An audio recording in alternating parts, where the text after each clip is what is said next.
Aw tulo bɛ wa FM de mankan la ni waati na ka bɔ Mali la Bamako an bɛ Zeno Media sanfɛ Facebook ani YouTube. Wɔɔrɔ san 2023 a b'an hakili jigin janvier kalo tile 16 1883 o don anw fɛ Bɛlɛdugu bamanan de ye tubabu kɛ kɛlɛ ka se sɔrɔ a kan. Bi kɛn bɛ o Bɛlɛdugu de kan bi terroriste fɛ o bamanan kelenw balolen bɛ mun de kan ka kɛ. E tɛ Bɛlɛdugu ka ya ne don ne bɛ mun fɔ la ko ne bɔ Segu de min kan ka ko la comme e ye jeli ye i k'an bilasira. ne tɛ Bɛlɛdugu tariki dɔn ne de ye tariku fitinin f'i ye maakɔrɔ ye min bɔrɔ bɔ ne t'a dɔn n'a kan ka min kɛ aw yɛrɛ t'o dɔn e tɛ yenka ye de wa n bɛ layidu ta i ye Amadu Kufa n'a sen sura Bɛlɛdugu a ka ciden ninnu dɛ n'a yɛrɛ sen sura ne de bɛ k'a f'i ye n b'a kunkolo sama i ma tabali ka yan n b'o layidu ta i ye Ala m'a kɛra a k'a dun ka da Segu a kana se Bɛlɛdugu bilen a kana se dɛ a y'a banna o u bolila o n bɛna dalilu d'i ma sisan u ye munu salo min kɛ a bɛ sɛbɛnfura kɔnɔ journal y'a sɛbɛn yan o tuma i bolo don Jean Seydou ne bɛ n kele ku a don n bɛ bɔ ni sɛbɛn ye sɛbɛn min n'u k'a ma Nouvelle Horizon ɲɛdankura o don maa min ye sɛbɛnni in kɛ a tɔgɔ de ko Hawa Seydou Tarawele Hawa ko di Gafure Hawa ko a k'i k'a dɔn wulikajɔ ani cɛsiri bolo kan jamana in bɛ danga min na Jɔni Sodi k'a dɔn yelen mɛnɛnen don yelen ɲuman yelen kura sabula i k'a dɔn Mali kura o de fɔlen don Jɔni Sodi k'a dɔn an bɛ ne ka san damadɔ bɔ janvier kalo tile 14 tɛmɛnen k'a ta o don la ka n'a bila ɲinana janvier kalo tile 14 kununko Jɔni Sodi k'a dɔn Mali yɛlɛma hɔrɔnya kura an bɛ se k'a fɔ o dulokiba donna an kɔnɔ min ye ɲɛdonna ye Jɔni Sodi k'a dɔn min ye jamana burujafuli ye min ye maa wɛrɛ k'i da don jamana taabolo a n'a nabolo la e ko o ko dama sigi o la de ye Jɔni Sodi k'a dɔn hali farafin jamanaw farala ɲɔgɔn kan ka tɛgɛ da an ɲɛ kan Jɔni Sodi k'a dɔn an y'an tɛgɛ fila bɔ k'a jɛnɛminu ɲɛ kan fo ka t'u te turu dugu ma sɛbɛnnikɛla ko nin bɛɛ lajɛlen faralen ɲɔgɔn kan nin b'a jira k'a fɔ Mali kura ka yelen a mɛnɛna ka se k'o sɛbɛndiya san o san Jɔni Sodi k'a don daminɛna a ko minisiri Choguel ko kala Mayiga min ye a Nations Unies tribune don min a jɔlen don kɛnɛ in kan a ye kuma min fɔ Jɔni Sodi k'a dɔn farafinna faama ka dɔgɔ min sera ka nin ɲɔgɔn na tiɲɛ jala fɔ n k'i ɲininka ayiwa tubabubilen damada ɲɛna Assemblée ayiwa i k'a dɔn Nations Unies kɛnɛ kan sɛbɛnnikɛla ko a dunnama in kama o y'a sɔrɔ Mali tɔɲɔnen bɛ Mali tɔɔrɔlen bɛ Jɔni Sodi k'a dɔn nazarabilen ka juguya n'a ka janfa ti ban Mali kɛ n b'u sago ye an ka faamaw nana jateminɛ kɛ an ka k'an yɛrɛ ye dɛ n'a ma ɲɛ ko an bi sa an bɛɛ ka sa Jɔni Sodi k'a dɔn Mali ka kɛ Mali ye a ko i k'a dɔn o hakilina min dara faamaw fɛ n'o ye camancɛ fanga faamaw ye Jɔni Sodi k'a dɔn a jidira don o don dɔ de bɛ fara dabali kan dɔ de bɛ fara ɲɛtaa kan don o don dɔ de bɛ fara Maliden ka jamana kanu na Mali kɔnɔ ani Mali kɔ kan mun dɔra an ye sa Jɔni Sodi k'a dɔn min ni min kɔni dɛsɛlen don olu ka naamu ka fara ko bɛɛ lajɛlen kan nka a tɛ faamakɔrɔw olu ka tiɲɛjala bɔ a nɔ na i n'a fɔ Modibo Keyita olu minnu ye an ka jamana a yɛlɛma hɔrɔnya ɲini Jɔni Sodi k'a dɔn a t'olu ka masaya wuli a t'u ka tɔgɔ duman wuli Jɔni Sodi k'a dɔn dɔ de farala dɔ kan n'an kun ma se ka nin kɛ nin waati in na ɲininkali de bɛ kɛ yalima an bɔra Modibo Keyita la wa Jɔni Sodi sɛbɛnnikɛla ko a ko i k'a dɔn Maliden bɛɛ lajɛlen de farala ɲɔgɔn kan min ye jamana ɲɛtaa ye ani dabalikura tigɛli i k'a dɔn a kɛra sababa ye nin kun ye sɛbɛn ye Gafure Hawa Seydou Tarawele ka sɛbɛn don an ye min bɔ Nouvelle Horizon kɔnɔ ɲɛdankura dabatumara ne bɛ n tɛgɛ don min bɔ ni sɛbɛn ye an ko min ma Zeniti Bale fasiriba n'o ye Boubacar Modibo Dabo ye nin y'a ka sɛbɛn ye Modibo ko i bɔra ka don belebeleba min fɔ Mali ka yɛrɛma hɔrɔnya kura ni kura ka fiyɛ Mali la jamana in ka bonya a don ɲɛnamayali kɛra koba ye sɛbɛnnikɛla ko a ko jamana in fanda 4 bɛɛ lajɛlen fɛ maa minnu bɛ n'olu ye jamanadenw ye hali n'a y'a sɔrɔ donu ni bala ma fɔ bɛɛ lajɛlen kɔni ye nin don in ɲɛnamaya ni k'a nisɔndiya i ka cogoya la i n'a fɔ jamanakuntigi n'o ye colonel Asimi Goyita ye ani jamana yɛrɛ densɛbɛw u ye ko in laɲini cogo min sɛbɛnnikɛla ko janvier kalo tile 14 san 2022 salo i kɔrɔ ni hakili b'a la nin ɲan kuma fɛn min ye Mali ye sanction dɔ bina kan n'o kɛra janfajugu ye CEDEAO jamanakuntigiw fɛ sɛbɛnnikɛla ko a kun lawulila min kama o de maliden yɛrɛ dama de ka bila ɲɔgɔn na fanga in ka ɲaami an yɛrɛ damaw ka kɛlɛ o tuma o waati juguw bi sɔrɔ ka sanna o tuma an bolo n'an sen a bi siri ni ka taa di Faransi ma u sago bi sɔrɔ an na sɛbɛnnikɛla ko a ko maliden nana kɛ hakilima ye maliden nana jɔ i n'a fɔ i y'a fɔ cogo min Modibo Keyita tile minnu ye Maliko kɛlɛ kɛ ni den jɔra i b'a fɔ o cogoya kelen kalo 6 fɔ ka se kalo 7 ma ji ti min kuran tina balo tina wari tina foyi tina malidenw ko hali n'an bi sa an bi jɔ a kɔrɔ sabula an bi yɛrɛma hɔrɔnya ɲini sɛbɛnnikɛla ko a ko n'i y'a ta k'a lajɛ o gɛlɛyaba min n'o dara Mali kan ni malidenw y'o kun o ma dan o ma janvier kalo tile 14 ka bɔ k'a yɛrɛ diɲɛma na k'a fɔ anw b'an ka jamana fɛ an b'a fɛ président ko tɛ politique ko tɛ faso ko de don wa an bi sa de wa n'o tɛ Mali bi k'an da ye sɛbɛnnikɛla ko Ala nana o ŋaniya jaabi Mali ye n'o kɛra an balolen ɲɛna o san kunbɛn ka se an balolen kelen ɲɛna Mali ma ci maa ma sa fɛn min ye jamana ye a ma to juguw bolo fɔ don o don Mali armée b'a la ka se sɔrɔ gouvernement min bilara baara la don o don a bɛ ka Mali ka yɛrɛma hɔrɔnya segin a ma sɛbɛnnikɛla ko fɛn min ye ɲuman ye o sara tɛ mankun ye maa minnu bɛ yen n'olu y'o wuli ka jɔ kɛ o tuma fɛn min ye jamanadenw ye ka don kelen da don min Choguel tɛ ne ka papier kɔnɔ yan sa tu me déconcentres désolé mais c'est Boubacar Dabo qui a écrit, il n'a pas parlé de Choguel. Oui, mais il ne peut pas oublier ce que Choguel a dit sur les tribunes des Nations Unies. Non, on parle du 14 janvier. Mais toi aussi. Merci. Mais tu vas du coq à l'âne. Ah oui, c'est vrai, du coq à l'âne. Et qui est ton coq? Aïe, non. Moi, tu vas du coq à l'âne. Qui est le coq? Aïe, il bi boire chez là, il t'a fallu là, lui n'y a kaja. Dieu n'est cher. Qui est le coq? Né. Et qui est l'âne? Né. Merci. On y va. Mañana. Tu m'as déconcentré. Désolé. Désolé. Sɛbɛnnikɛla ko a ko n'i y'a ta k'a lajɛ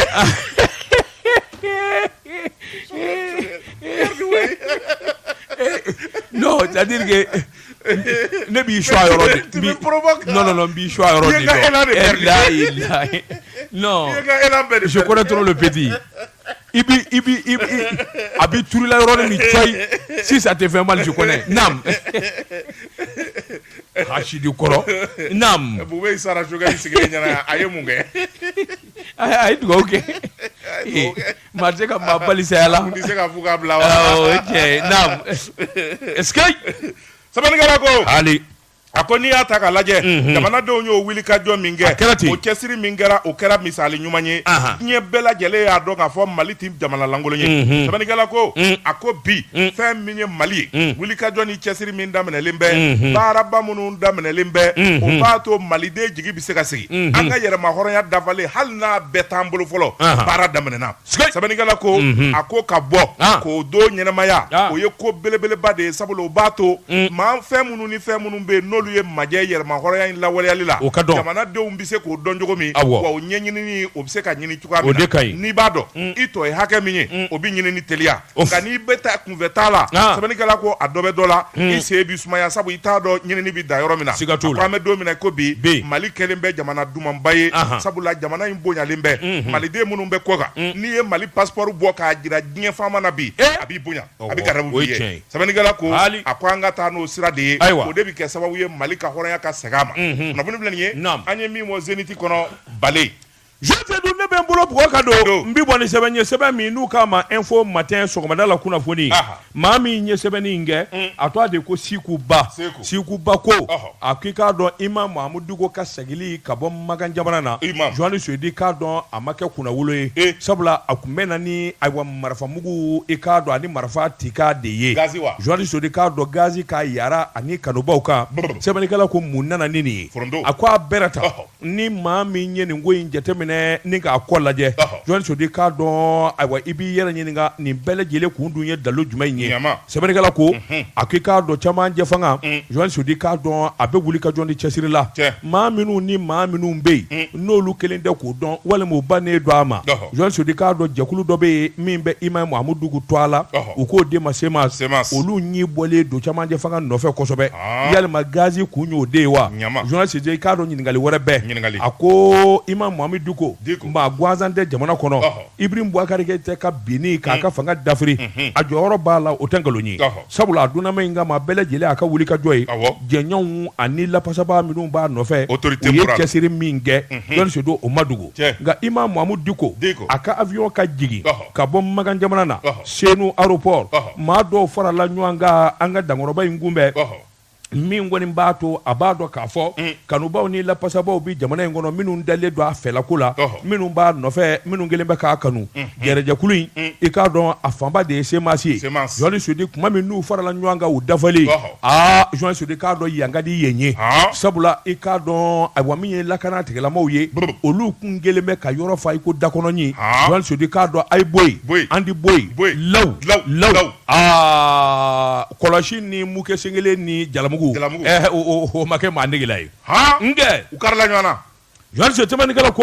u y'u yɛrɛ ɲininka n'u ko lakanabaw ka nin ko in ye mun ye dɛ a bɛrɛta anw dun bɔra de k'a fɔ an bɛna an ka dankɔrɔba kunbɛn Jɔni Sodi sɛbɛnnikɛla ko ɲininkali de kelen bɛ ja min b'a kɔfɛ o de ye u kun y'a fɔ ko ye k'u nabɔ ka Imam Diko kunbɛn nka jamana faamaw kun y'a jira yamaruya t'u bolo fara ɲɔgɔn kan mankan i k'a dɔn o de ye yamaruya ye yamaruya t'u bolo Jɔni Sodi k'a dɔn yamaruya t'i bolo n'i y'i tulo gɛlɛya ka taa fara ɲɔgɔn kan kɛ sɛbɛnnikɛla ko a ko bɛ taa wolo min na o ye nin de ye yalima ko in jubaju o de wa maa bɛ ɲininkali kɛ gazi kɔni zarilu kan Jɔni Sodi k'a dɔn ayiwa dankɔrɔba yɛrɛ tununna sisi la sɛbɛnnikɛla ko ani kanubaw ni lapasabaw ɲɛ ma se ka da ɲɔgɔn kan kabini o kɔni kɛra mugu sisi tɛmɛnen kɔfɛ u yɛrɛ ye communiqué kɛ k'u yɛrɛ ɲininka Jɔni Sodi k'a dɔn nin binkani wale ani nin dadɛmɛ wale min dara k'olu sɛgɛrɛ a kun dun ye jumɛn ye dalu jumɛn bɛ lakanabaw bolo Jɔni Sodi k'a dɔn ayiwa tɔnjɛkulu wɛrɛ bɛ yen min ye kodɛmi ye o fana ko ale ye kɔrɔfɔ in mɛn a y'a ye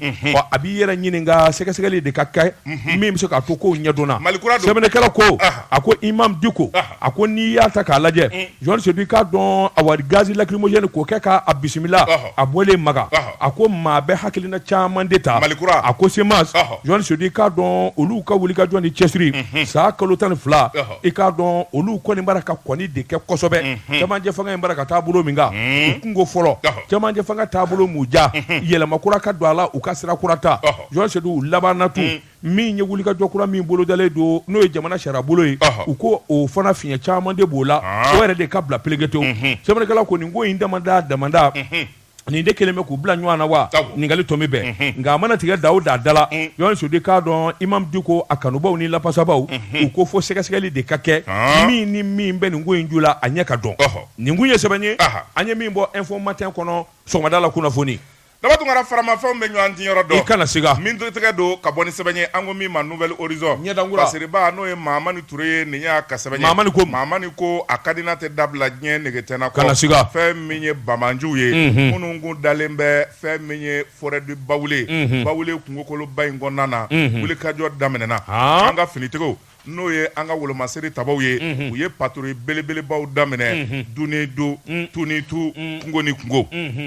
sɛbɛnnikɛla ko a ko n'i y'a ta k'a lajɛ fɛn min ye Bawule kungokolo in ye fɛn min ye k'a daminɛ Bamako o ni fɛn min ye Kita cɛ k'a salo ka taa fɔ ka yanfa in fɛ yen kɔni mankan de cayalen bɛ kosɛbɛ don o don fɛn min ye tiɲɛni misɛnninw ye i bɛ Bamanju y'o la waati laban in na min kɛra n'o ye bɛɛ lajɛlen sira dugu min bɛ n'o ye Kɔntu ye Bamanjuw kɔni u yera moto sanfɛ ye u taara ekɔliw datugu ka kangari da k'a fɔ bɛɛ ka pantalon tigɛ musow ka kunkolo meleke balo kana tan sɛbɛnnikɛla ko fɛn min ye chaîne ye o kana je cigarette o kana min u taar'o kangari da Kɔntu dugu wɛrɛ bɛ yen n'o ye Gwɛlɛkɔ ye o kelen don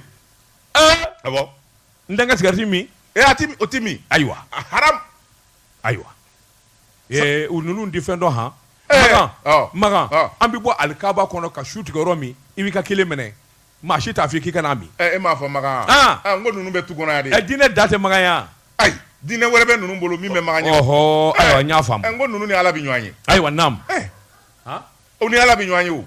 jɔnni ni Ala bɛ ɲɔgɔn ye terroriste ninnu a b'u kɔnɔ k'u ni Ala de bɛ ɲɔgɔn ye o ye tiɲɛ ye naam sɛbɛnnikɛla ko a ko n'i y'a ta k'a lajɛ u nana Gwɛlɛkɔ la u taara ka t'o kangari kelen da ye u ye ekɔli datugu ekɔli mɛtiriw kɔni olu y'a ta a fisaya ni sigili ye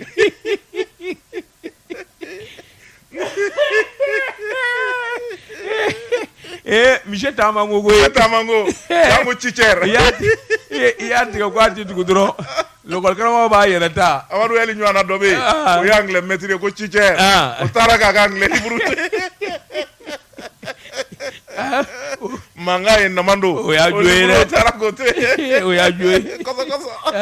uyo jeni uyo libru jeni nam Sabani kala ko ako dugore be no ye tigo ye fe menye daba mara ko nana u ye munumunu salo ke ni bela jele la sabani kala ko ako babolo dode be yoro inaye no ye kontu babolo nye o yoro ko ni nema de kabo fe bela jele bi soro e balo fe ani duvena soko dambe jidala ye o kuma fe menye terosu ko ni ye u ganga ne be maw ko ni banje ni ko be batega doro bisi ku ni marfa dabulu jaye u be munumunu salo la sabani kala ko dogona tala bela jele buye wa ubina sugu jode la ubina ukama gonya fe umbela jele sa sugu la ubita nga uye kangare mingoni nda ode ka fo fe menye ekoli o kadabla ni kala mimbike ode arabu kalai muso kungolo kadatugu chau ka pandalo tike fukumbe kawo amadawo na mapati bado ka fufa no fe ka fa matu nam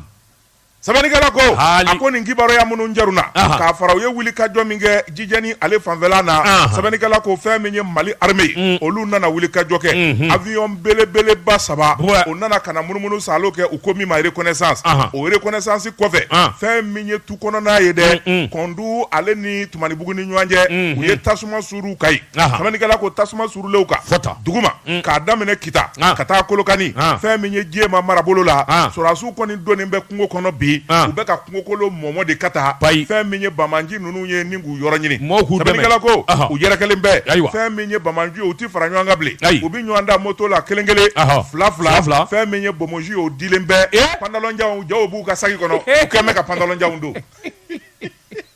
wango ma fasane undelu fasane do ko nu corona dro ubi yela mati bomoji di ka pandalon jadu ka sikati jasi ku nyika wa horola alta walkumani ubo be du lola ka miziki la me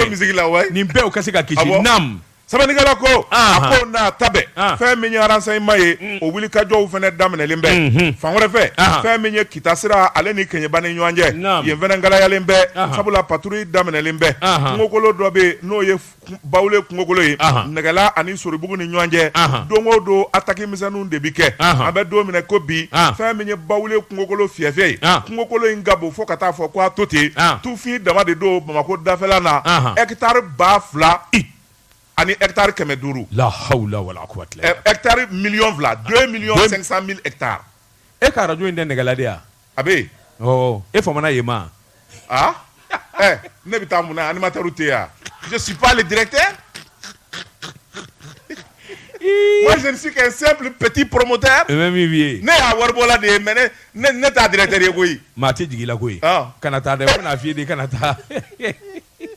e daga di jomi daga di jomi ala ka ni giji nam megala ne mama ringo rapport ke kitoyi o de daga di la de abito ka ne wele kibi na doju me mo mini ya do eti ma fli mai ibi bo tele la ibi bo journal la iye wo e iba aka fe na Facebook wa Facebook kana signaler de faut pas donner ma position d'accord nam sabani gala ko akwa me do mina ko bi fe minye wuli ka jowo damna lembe kati yere fe minye kati préfet ale ye kunafoni dige aye kunafoni mindi ode ka fo ni zigida ma ubela jele ka labe sabati la kana ba ube kungo kono ube wuli ka jo anu be lara weli la ni ma menye sigano maye dika kiboro di la kana ba uma jamana de bela jele ka ke finitigi bela jele ka wuli ka jo sabati kati préfet no ye aruna jaraye ale yo la selike radio soula ale fe minye kunafoni disra ufe anye minza lo ka bon nouvelle horizon kono akabi nye dangura jeka pip kaka frefon la kodon nege kanye tan flasera bamako ka fo jigine o ka bonya masegi be awye yar makoyi Jose du ne bɛ n bolo bugɔ ka don n bi bɔ ni sɛbɛn ye sɛbɛn min n'u k'a ma l'indépendant fɛn o fɛn n'a bɛ se k'i kunu kana sɔn abada o nɛ ka da i la Johnny Sodi k'a dɔn nin bamanan wale in waralen don fa bɛɛ lajɛlen la nka a na bɔ dɔ da k'a ma bɛn Johnny Sodi k'a dɔn naramara ka taa kɛwala Johnny Sodi k'a dɔn maa caman de banana sabula mobili caman jenina i k'a dɔn ala ma hinɛ na an ka sɔrɔsi cɛ 6 Johnny Sodi k'a dɔn ayiwa safurula maa 6 o den ni tora nara ani kɛwala kɛlɛ la nka terroriste maa 15 tɛgɛ dara min ka k'o ɲɛnama minɛ Bamaji la dando la Ablaye Jara ko a ko i k'a dɔn ayiwa nara ye dugu belebeleba ye i k'a dɔn a damata jamana don Johnny Sodi k'a dɔn nin ko in bɛɛ lajɛlen daminɛna polisikɛ dɔ janvier kalo tile 13 i k'a dɔn ayiwa 20h waati polisikɛ in bilalen bɛ i k'a dɔn ayiwa yɔrɔ dɔ de kɔlɔsili la maa min a bɛ labɛn na k'a b'a ka yɔrɔ sɛgɛrɛ Johnny Sodi k'a dɔn Bamajiw ayiwa maa sɛgɛnama dɔ nana mugu cɛ a la a ni tora a la i k'a dɔn caisse d'épargne dɔ bɛ nara ale b'o de kɔlɔsi Johnny Sodi k'a dɔn polisikɛ wɛrɛ o fana jogina marifakisɛ de y'o minɛ hali n'a sɔrɔla o ni ma to a la Johnny Sodi k'a dɔn a bɛ nɛgɛ kɔni y'a minɛ sɛbɛnnikɛla ko kabini o kɔni kɛra sa kunnafoni de nana di fanda 4 bɛɛ lajɛlen na a yera k'a fɔ maa sure dɔw bɛ moto kan 2 3 Johnny Sodi kana se ka i k'a dɔn olu don sɛbɛnnikɛla k'u nana fa bɛɛ lajɛlen de minɛ n'i ye ko yɛrɛ ta k'a lajɛ Johnny Sodi k'a dɔn ayiwa min ye nara nakalanko ye a n'a wuli ka jɔ Johnny Sodi k'a dɔn a nana ta bɛrɛ la sabula min ye an ka lakana tigilamɔgɔw ye u laban nana jouer de ka munumunu salo kɛ fanta 4 bɛɛ lajɛlen la nin bamanan wale ɲɛfɔrɔ kɛr'u ye yɔrɔ minnu ni yɔrɔ minnu bɛ n'u dagalen don kosɛbɛ Johnny Sodi k'a dɔn u taar'u sɛgɛrɛ fo fanfɛlaw la a ko n'i y'a ta k'a lajɛ min ye Sebabugu ka taa bila Jɛma o ni ɲɔgɔn cɛ Jɛma ni ɲɔgɔn cɛ kunnafoniw y'a jira k'a fɔ kungokolo dɔ bɛ yen ka na fɔ dugu dawolo la Johnny Sodi k'a dɔn u ka munumunu sa olu ma kɔtigɛ fiyewu dugu wɛrɛ bɛ yen u ko min ma ko Kawala dugu wɛrɛ bɛ yen ko min ma ko Kuala Johnny Sodi k'a dɔn attaquement dɔ fana kɛlen i k'a dɔn dimanche don janvier kalo tile 15 sɛbɛnnikɛla ko n'i y'a ta k'a lajɛ min ye an ka sɔrɔdasiw ye maa 5 kɔni n'i tor'o la Johnny Sodi k'a dɔn ayiwa maa 7 jogina sabula ayiwa mobili minnu kun bɛ olu jenina kabini u kɔni y'o kɛ sa a kɛra n'a fɔ u ye tabila u b'o kɛ bin na Johnny Sodi wulikajɔ nana boloda k'u ma gɛn k'u nɔbɔ Johnny Sodi gendarme minnu bɛ yen n'o ye force spéciale anti terroriste olu nan'u bɔ Johnny Sodi k'a dɔn k'u nɔbɔ ayiwa avion bi sanfɛ senamaw bi duguma terroriste cɛ 15 u sina k'u ni kɛnɛ karaba k'olu da joli la Johnny Sodi u ye min ɲɛnama minɛ dando la u kun bɛ mobili dɔw kɔnɔ tasuma bila olu la k'olu jeni Johnny Sodi kabini o kɔni kɛra sa i k'a dɔn dɔnkɔrɔba ninnu u nan'u yɛrɛ ɲini daminɛ an k'u wulukulu kundi kelen u ma ko min na u b'o tɔtɔ n'u kura min na u b'o tɔtɔ Johnny Sodi an bɛ don min na ko bi sɛbɛnnikɛla ko a k'i k'a dɔn nin furajɛ ninnu ni ɲɔgɔn cɛ a kun goyalen bɛ kosɛbɛ nka dɔɔni lakanabaw u bɛ ɲini ka ayiwa se sɔrɔ kosɛbɛ a ko attaquement wɛrɛ min ye brigade de gendarmerie jijeni Johnny Sodi k'a dɔn n'o bɛ Kolokani ayiwa mara la o don Kulukɔrɔ sɛbɛnnikɛla ko ayiwa min kɔni ye maa ye o ni ma t'o la minɛn caman kɔni tiɲɛna Johnny Sodi k'a dɔn nin y'u siɲɛ caman ye u bɛ tɛmɛ nin yɔrɔ kelenw de fɛ a ko waati damadɔ i b'a ye k'a fɔ kunnafoni na yɛrɛ kɛ Jim Johnny Sodi k'a dɔn o ye Bamaji jɛrɛjɛkulu ye min bɛ juru bɛ Iyad Agali bolo olu yɛrɛ kun y'u disi gosi ko nin kɛwale ninnu olu den na don nka n'a jara a na se fila sɛbɛnnikɛla k'o kɛra ka da dɔgɔkun damadɔ marakakungo bingali ani kasela ka taa Sebeto Johnny Sodi k'a dɔn ayiwa i ye min fɔ i ka kuma laban na o de don jamana den bɛɛ lajɛlen ka kɛ i dama lakanabaa ye Johnny Sodi i bilen ma muguti i bilen ma se ka maa minɛ i bilen ma se ka maa kundi Bamaji la i na kɛ sababu ko ne ka kunnafoni di joona nin kun ye sɛbɛn ye an ye min bɔ l'indépendant kɔnɔ a ka bi bɔli la labatungara boɲɛ laban ye boli ye nin tɛgɛ don ka bɔ ni sɛbɛn ye an ko min ma indépendant fasiriba n'o ye Yusufu Kamara ye nin y'a ka sɛbɛn ye Yusufu ko dɔnkili min bɛ maa kɔnɔ o da ka di fɛn min ye douane ye n'an b'o ta n'o sango sa cakɛda min bɛ n'o bɛ douane ɲɛ sɔrɔ la o de ye impôt ye ale de bɛ wuli ka jɔ kɛ impôt ɲɛma a tɔ de ye Mathiasi Konate n'a y'i ja a fɔ wari Mathiasi sɛbɛnnikɛla ko a ko fɛn min ye san 2022 nafolo ko min n'o bilara douaniers ka bolo kan o dafara nka fɛn min ye impôt ye k'a dafa fo ka caman yɛlɛ a kan fɛn min ye o wulikajɔ ye o kɛra Mathiasi Konate a n'a ka cɛdenw de fɛ 101%. A siga bɛnɛ na les chiffres sont là. jate bia sifuru dafale bia eti Mathias donné Johnny Mathias Konaté non mais c'est un cadre valable, un grand travail. Un cadre qui se cache déjà, il va au don du Godi. Mais avec Bara de là-haut. N'importe quoi. Mathias Konaté, le DG des impôts. I don't know. Nam. Sabanigala ko. Akoni ataka laje. Fin minye décembre kalo klebi sabani kele. C'est en 2022. Jate munu mbora trésor la. Alu Hussein Sanu ale minye nafoloko ministry. Ale yere de sigi me bigi babolo. Ani calcul machine babolo. Sabanigala ko ni milliards nana. Uya jate ka jate. Machine mi me Alu Hussein Sanu bolo na bi wor calculer nae. Machine bloquera. Mathias nana ni wari. Ne be ka fi. Ni biga chenye boy. John il bat Amadou Konaté de loin. C'est deux Konaté, c'est deux frères. Mathias Konaté, Amadou Konaté. Mais Mathias, c'est le super champion. Non, c'est le cousin d'Amadou Konaté, mais il ne peut pas. C'est son cousin. Tu sais. Amadou Bissé. Mathias Bissé. Mathias Bissé. Mais c'est moi qui t'informe. Mais laisse-moi ça. Mais je t'informe. Nga Bissé.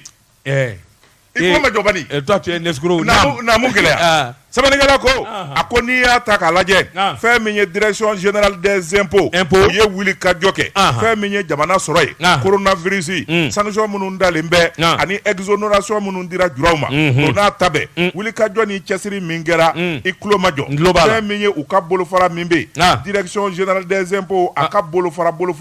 sigi kungelembe kanafolo mingono. Kuko do jamana wakande kono. Sefa wari milliard keme konondo. Bisheki ani woro. Mathias Konaté min ɲini kana sefa wari milliard kɛmɛ kɔnɔntɔn bi kɔnɔntɔn ani wɔɔrɔ milliard tan de yɛlɛnna kan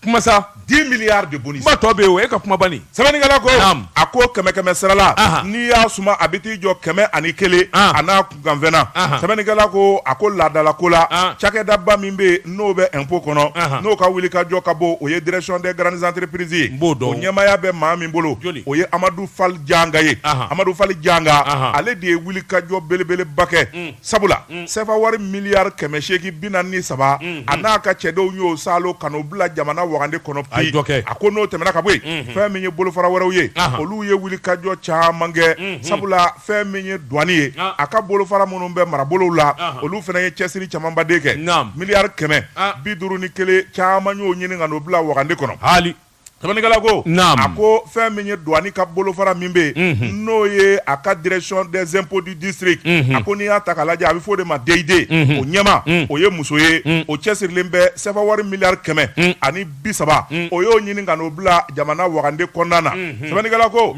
o tɛmɛnen kɔfɛ ka bɔ yen centre des impôts moyenne entreprise k'o de ma CIME a k'o ye wuli ka jɔ kɛ sefa wari milliard 55 a fɔra k'o ɲini u taara min ɲini ka na i b'o dɔ de ye milliard 60 ni saba dɔ sɔrɔ la 114%. Sɛbɛnnikɛla ko a ko n'o tɛmɛna ka bɔ yen fɛn min ye impôt ye marabolow la milliard 35 ka t'i jɔ milliard 33 la nin bɛɛ lajɛlen salola an ka région fɛ ka n'o bila jamana wagande kɔnɔ sɛbɛnnikɛla ko a ko fɛn min ye ministre ye min bɛ nafoloko kunna a nisɔndiyara kosɛbɛ sabula jɔnjɔn yɛrɛ de taara a fɛ n'o ye décoration ye ministre Alu Hussein Sanu kɛ Bɔbɔkɛ Pasa a ko fɛn min ye jɔnjɔn ye k'a ta k'a di ninnu ma Alu Hussein ne ma da ni wari t'ale fasa o wari gazi de b'a kan. Mais lui son problème c'est ça. Alu Hussein n'a même pas le temps de manger. Ala ni wari compteli ni wari bɛ sɔrɔ cogo di jate bɔli wari bɛ ɲini cogo di ɛ kuma b'i ni k'a fa. Bɔbɔkɛ Pasa i bɛ nin wariba in kunna i ti hali dumuni duman dun. A tɛ se ne ko a bɛ min de ye. Alu Hussein chez lui. Chez lui wa. ɲankuma t'a sɔrɔ a bɛ yala la bureau ni ɲɔgɔn cɛ wari ɲini na. A tɛ se foyi la n'o tɛ o. Ayi ne tun b'a fɛ ka tigɛdigɛnna dɔ de tobi. Ka t'o d'a ma a ka buni na. A ka buni. I b'i yɛrɛ sɛgɛn n'a ye bolo ɲɛ fila kɛ a bɛ wuli a tɛ se ka dumuni kɛ. Awɔ naam sɛbɛnnikɛla ko a ko maa min bɛ yen n'a kunna ka di nin ko in na ni maa bɛɛ ye o ye jamanakuntigi ye colonel Asimi Goyita sabula maa fila bɛ yen minnu bɛ k'a ka fanga kolo gɛlɛya n'o ye impôt ɲɛma Mathias Konaté sabula Mali bɛ kɛlɛ min na n'o ye nafoloko kɛlɛ ye diɲɛ bɛɛ kɛlen bɛ k'i kɔ don a la hali minnu tun bɛ yen n'o ye ONG ye ani Bayer de fɛnw a bɛɛ lajɛlen de taara Mali jɔlen b'a yɛrɛ kɔrɔ n'i y'a mɛn souveraineté ka s'i yɛrɛ kɔrɔ a ko nafoloko de don Asimi Goyita a bɛ se k'i disi gosi ni Mathias Konaté maa filanan min bɛ yen n'a bɛ se k'i disi gosi n'o ye o ye douane ɲɛmaa ye inspecteur général Amadou Konate. Inspecteur exceptionnel. Non, il faut bien préciser. Exceptionnel. Aïe, au t'a ka titre ka o. Est-ce que kakene? Nda nommé la conseil. Moi j'ai lu, il est inspecteur général des douanes. Inspecteur général exceptionnel.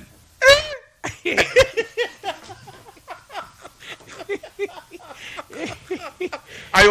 au te Jalala. On m'a créé bas. Non. Ça, ce n'est pas créé. Aïe, nam. Inspecteur général des douanes, Amadou Konate, il est aussi à féliciter. Damana ya kono dao dala, aya mina fa fokabo. Merci. Voilà les deux grands qui tiennent le pays. Tu en oublies, hein? Ah, Johnny. Tu en oublies. Non, oui. Et puis, ma wara Wari sorota la quoi. C'est vrai, je suis d'accord. Nam. Wari nyiningana. Nous de joro kabo kosebe. Baranyana. Kuna boli blaniye. Anye minza lo kabo enepana kono akabi bolla. Ame jagite ijo nga te ko ma premier mi. Anga soroka saikana. Te assurance na be. Check up pip. Kaka frefon. Ango mi ma le pays. Jamana. Parce que ba no Isa Jigibaye ninya kasebanye. Isa ko fe menye fasiri kebo ye. Sebeni kebo ka faranyo anga jekulu mimbe no ye asebuye. Nyema kura sigira. Nyema kura munu sigira. Akera lajɛ seve no kɛra assemblée générale. Biro kɔrɔlen min bɛ yen n'a ɲɛmaaya tun bɛ Usumani Daw bolo Usumani Daw ale yɛrɛ de ye kunnafonidilaw wele sibiri don janvier kalo tile 14 minnu bɛ sɛbɛnni kɛ k'u ka sigi sɛbɛnnikɛla ko a ko n'i y'a ta k'a lajɛ fɛn min ye Usumani ye a y'u bila k'u ka kumafɛn min kan o de ye gwɛlɛya misɛnnin minnu bɛ ASEP kɔnɔna na baara minnu kɛra ale yɛrɛ ka biro fɛ san kelen bɔɲanko kɔnɔna na ka olu ɲɛfɔ kɔrɔfɔ ninnu donnen a kɛlen ka foliw ni dantigɛliw kɛ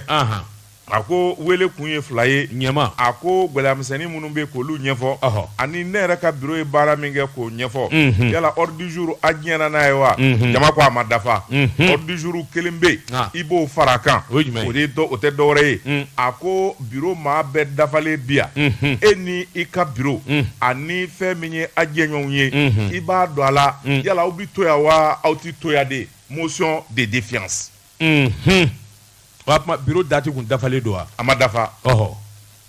Basiriki Ture de tun bɛ yen min démissionné na. Ale ka mandat ma kumabaw. Bureau provisoire dɔ de sigira min bɛ baara tɔ dabu o de dɛsɛra.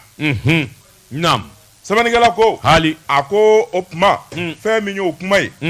président bɛ Usumani Daw yɛrɛ bolo ani a ka danga minnu sigilen bɛ u ko ayi nin tɛ se ka fara ordre du jour kan n'a bi fara a kan fo an ka bɛn o de kan jama ko yɔrɔnin bɛɛ lajɛlen o kuma an k'a kɛ bolowili ye n'a bi fara a kan n'a ti fara a kan o yɔrɔnin bɛɛ maa 35 olu ko a kana fara a kan maa 45 olu ko a ka don ordre du jour la. A bɛ k'o ta de. Jama cayara a donna la sɛbɛnnikɛla ko a donna la fɛn min ye Usumani Daw ye ordre du jour kunfɔlɔ a nan'o ɲɛfɔ n'o ye baarakɛlaw ye a nana laban k'a da don gɛlɛya misɛnnin minnu kɛra maa dɔw yɛrɛ démission na ka bɔ a ka bureau la ala n'o gɛlɛya y'a sababu ye a da donn'o la k'o ɲɛfɔ a tilalen o la a ko bi ta ko an t'a bila yan u ko mini an bɛna min kan bolo wulila min ye a ko ka bila don wɛrɛ la u ko kari o tɛ bila don wɛrɛ la a ko tile journée taara ka ban an k'o bila don wɛrɛ la u ko a ti bila don wɛrɛ la Usumani Daw kɔni y'a dɔn k'a fɔ ordre du jour sabanan in n'o kɔni zɛrɛkɛra k'o da k'o wasɛkɛ o tuma bɔ bɛ taa kɛ min kan o de ye ale yɛrɛ ka bureau cili ye ni k'a gɛn ka bɔ yen o tuma dusumango tɛ fa to gɔnina o yɔrɔnin bɛɛ lajɛlen a ko bɔn n'a ma ɲɛ k'a bɛ ordre du jour kɔni continuer an n'a kɛ anw kɔ u maa damadɔ tun bɛ président na u dimina ni ka wuli ka taa a tɔ kɛr'u kɔ sɛbɛnnikɛla ko kunnafonidila minnu bɛ yen n'olu ye sɛbɛnnikɛlaw ye u ko fɔta o yɔrɔnin bɛɛ président kura sigira sabula tɔnden bɛɛ lajɛlen dafalen bɛ minnu bi sɛbɛnni kɛ u ka ca cɛ 80 ye minnu bɛ kɛnɛ kan o yɔrɔnin bɛ u ye président kura labɛn ordre du jour sabanan u ko min ma motion de défiance o de ye ka aw gɛn ka bɔ yen o yɔrɔnin bɛɛ assemblée y'a décidé Usumani Daw a n'a ka bureau k'a ci ka dakolonji k'a filenkolonji k'u ka minɛnw bɛɛ lajɛlen cɛ ni ka t'u fili kɛnɛ ma bureau kura sigira sɛbɛnnikɛla ko bureau kura min sigira a ko fɛn min ye maa damadɔ don sabula u k'o de ma bureau provisoire collège transitoire sɛbɛnnikɛla ko kalo 6 dilen bɛ olu ma baara min n'o kan ka kɛ asebu kɔnɔna na u k'o kɛ u ka teliya assemblée générale min n'o kan ka kɛ u ka teliya ka assemblée générale kɛ joona min bɛ se k'a to sariya kuraw yɛrɛ ka falen baara bɛ se ka taa ɲɛ cogo min na i tulo ma jɔ maa minnu dara ka bila bureau in na a maa fɔlɔ o ye Bouakar Dabo ye journaliste Zeniti Bale Sega Jabate Sud Hebdo Lamini Diallo journal L'Espoir Youssouf Sissogo journal Alternance Amidou Togo journal Le Hogon ani Idrissa Maïga journal Le Repère ninnu de taara k'a fɔ o tuma u ka baara kɛ fɛn min ye bureau kura ye u k'o sigi texte ka falen min bɛ se k'a to ASEP mago bɛ ɲɛtaa ni basigi min na a bɛ se k'o sɔrɔ cogo min. Dansogo kun tɛ yan. Dansogo de quel journal? La Révélation. Walima ou b'a k'olu kɔ cogo di ta? Non, on parle des journaux sérieux ici. Journal fais ça. La hawla wala quwwata illa billah. N'est-ce pas? Bon, même les journaux qui sortent jamais là. Bon, même il y a certains journaux nous là. Ils sortent chaque 2 mois vous pouvez chéguer. Révélation comme ça nous parce que la révélation n'a jamais chômé dans les kiosques. Et puis toi semaine double jamais. Jamais de la vie. Ah non, dis-moi quelle semaine. Imprimer warti sera. Ah non, t'as on y. Alka danere manere se ka deso la. Mais warti do bi imprimer warti sera dans so ngui. Ayi na ma sera amba juru. Et bi voyager bi tama. Et tu sera téléphone na. Je mets les moyens. Imprimer ka juru be dans so la. Imprimer ka juru be. Ayo nam dans so. Sɛbɛnnikɛla ko a ko fɛn min ye kunnafoni dilaw ye u bɛnna kelen ma sabula hali minnu dimina k'u taara u yɛrɛ y'a dɔn k'a fɔ jɔn la tiɲɛni ka tiɲɛ yɛrɛ bɛ maakura ninnu fɛ sabula fɛn min ye ASEP sariyaw ye olu bonyana min tora sa o de ye k'a fɔ journali minnu bi bɔ minnu ye dɔgɔkun ni dɔgɔkun ye minnu ye don o don ye minnu yɛrɛ bi sanjikisɛ cunju nin bɛɛ lajɛlen ka dɛmɛ jamana faamaw ani fɛn min ye kunnafoni dilaw dɛmɛbaaw ye sira kura de kan ka bɔ min bɛ se k'a to kunnafoni dilaw bɛ dɛmɛ cogo min ni ye sɛgɛ ASEP yɛrɛ ye bi fɛn min ye imprimerie dɔ o de kan ka sigi maa o maa bi journal bɔ i ka journal ka taa bɔ ye fu ASEP b'a wari sara jamana caman b'o kɛ o. Ah bon? Ah oui. Ah d'accord. N'i y'a ye révélation ti bɔ don o don mais imprimerie ko don n'o tɛ a bɛ se ka kɛ quotidien ye parce que Dansogo écrit très bien. L'autre là, Prosper qui il écrit très bien. Ils ont de l'information, ils sont inspirés. Kana ɲinɛ bamananden kɔ. Bamananden, ils écrivent très bien. Mais n'a fɔra o ka bɔ don o don sisan est-ce que révélation an tɛna tabali ninnu na ordinateur feere k'a taa kɛ ka. Non an ti s'o ma. Don o don quotidien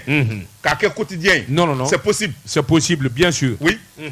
Mais fo imprimerie de ka sɔrɔ ASEP bolo min bi bɛɛ ka journal bɔ. Oui, mais b'a nɔgɔya. kunnafonidilaw kana tiɲɛ ɲɔgɔn ye. Il faut k'u ka bɛɛ ko la o bɛ na. Kunnafoni bɛ nin ye an ye min bɔ le pays kɔnɔ jamana. Jɔnse dun ne bɛ n bolo bugɔ ka don n bi bɔ ni sɛbɛn ye sɛbɛn min n'u k'a ma la sirɛni AD min ye Dukure ye nin y'a ka sɛbɛn ye Adaramani Dukure ko a ko cybercriminalité yɔni sodi k'a dɔn ninnu ɲɛsinnen bɛ jamana yɛrɛ de gouvernement ma a k'u t'a dɔn min bɛ nin kɔfɛ i k'a dɔn a dabɔkun ye min ye ni hakili b'a la janvier kalo tile 12 tɛmɛnen san 2023 yɛrɛ an kɔrɔ koyi yɔni sodi k'a dɔn kunnafoni lankolon dɔ nana diɲɛ ministère chargé de l'agriculture sɛbɛnni in kun b'a jira k'a fɔ min ye Facebook langolo ye i k'a dɔn o de sigira sen kan ka se ka nkalon in tigɛ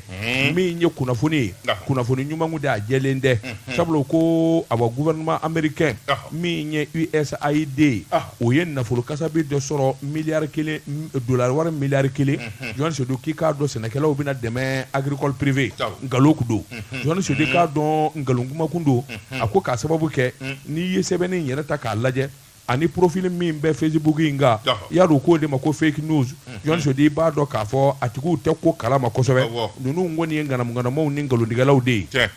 Johan Seydou a ko nin publicité langolo walima nin nkalon langolo nin wari in bɛna di nin gouvernement in ma nin wari in bɛna di nin ministre in ma a dabɔkun de ye mun ye Johan Seydou k'a dɔn a dabɔkun ye toitiɲɛ ani nkalon ni namara de ye ministère de l'agriculture Johan Seydou ale ye min sɛbɛn a ko ministère de l'agriculture de l'élevage et de la pêche nkalon don a ti fɔ te bilen a yɛlɛmana o ministère du développement rural Modibo Keyita bɛ yɔrɔ min a tɔgɔ kura ye o de ye nka ale ye tɔgɔ kɔrɔ in de sɛbɛn kabini ye i n'a dɔn k'a fɔ nin tɛ ministère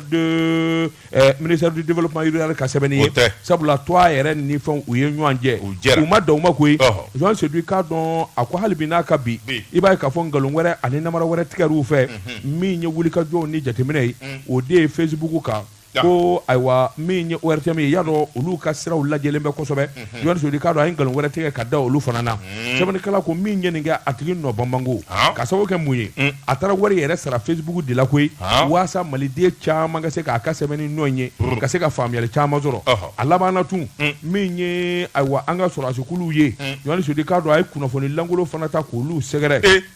a ko min ye nin wulikajɔ ni jateminɛ ye a ko Mali ka drone dɔ bɛ yen k'o bɔra ka bin faamaw ka an ka sɔrɔdasiw ka drone dɔ bɛ yen k'o binna a ko nkalon don Jean Seydou k'a dɔn nkalon don a labanna ka nkalon wɛrɛ da ministère de l'administration malienne na Jean Seydou k'a dɔn o communiqué k'o bɔra ayiwa ministère de la sécurité intérieure la o fana ye nkalon ye nin damanda de bɛ mun ye nkalontigɛlaw ni namaratɔw ye a ko dɔwɛrɛ t'a kɔfɛ dɛ Mali gouvernement toit tiɲɛni ye ani nkalon Jean Seydou k'a dɔn o de don nin kun ye sɛbɛn ye an ye min dalo ka bɔ sirani kɔnɔ a ka bi bɔli la Wa FM ni mɔgɔ min b'a fɛ ka don an ka groupe WhatsApp kan i bɛ message ci an ma ni numéro in na 00223 70 23 56 37 Wa FM aw ka radio